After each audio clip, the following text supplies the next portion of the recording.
covering some of the other top stories in the Situation Room right now. Hi, Fred. What's going on? Hello to you, Wolf. Well, consumer financial protection is a question mark on Capitol Hill today after lawmakers reached what's being called an impasse. Democratic Senators Chris Dodd, the chair of the Senate Banking Committee, says he'll continue to push forward with legislation for a consumer financial protection agency. But Republicans, like Ranking Committee member Richard Shelby, are concerned the agency ignores the well-being of financial institutions. The committee could vote on a reform package this month. And authorities say one shark is to blame for the death of this man. Stephen Schaefer was about a quarter of a mile off the shore in Stuart, Florida, when he was attacked Wednesday. A lifeguard says there were 3 sharks surrounding him. Schaefer sustained 2 bites and died from blood loss. No word yet on the type of shark responsible. And the U.S. Coast Guard is investigating why this plane carrying 2 Coast Guard auxiliary members was forced to land without some of its landing gear in Florida. The pilot of the Cessna 414 was made aware of a malfunction prior to landing yesterday, but was still able to bring the plane down safely on its nose, as you see right there. The cause of the problem is still being investigated. Well, scary stuff for any pilot, I'm sure. Yeah, about very that. frightening. All right, Fred, stand by. In another aviation incident, officials say the pilot and co-pilot are dead in a helicopter crash in the Dominican Republic.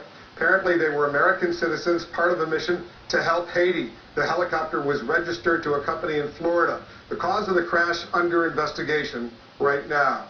Bill Clinton returns to Haiti to see the latest on the relief efforts underway there. CNN's Joe Johns caught up with the former president. Joe is joining us now live from Port-au-Prince. So what is the former president doing, and what is he saying, Joe? Well, he's going around Port-au-Prince, Wolf, talking to people, including some of the top leaders of the Haitian government. Of course, when I caught up with him, I asked him the thing that's on a lot of people's minds back in the States, and that is about these missionaries that are being held in a jail here in Port-au-Prince on charges of allegedly trying to spirit away 30-some-odd Haitian children.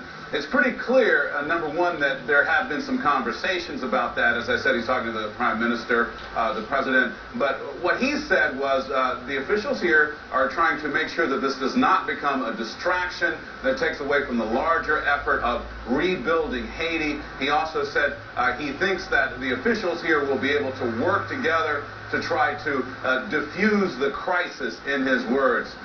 Also sort of talked to him about the general notion that since the United Nations gave Bill Clinton additional powers early this week, a lot of people are wondering, what do those powers entail? How far will those powers go? He gave me a very direct answer to that question. Let's listen. What's your role?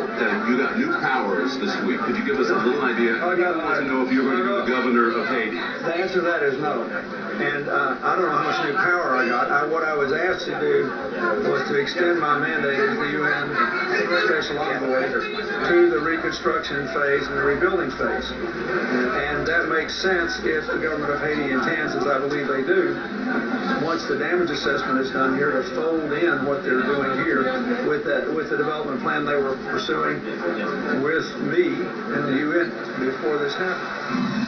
I also asked him about Haitian President René Préval. You know, Wolf, as we've gone around this country talking to people, there are a lot of people who say they think this government and the president are ineffective in Haiti. And President Clinton's response was, in his view, Préval has certainly put the right people in place to try to stand up Haiti and bring it out of the morass and the continued crisis it's had over the last many decades. So a vote of confidence, I will say, for the government of Haiti. Nonetheless, Bill Clinton is here with his expanded powers. Yeah. Wolf, back to you. Let's hope he makes a difference. God knows they need a lot of work where you are, Joe. Thanks very much. We're going to check back with Joe, get more of his interview with the former president. That's all coming up. Meanwhile, top Democratic Party officials are meeting here in Washington. We want to get beyond the big names, the standard spin, and find out when rank-and-file party members, what they're thinking right now. Our Dana Bash has been chatting with DNC members.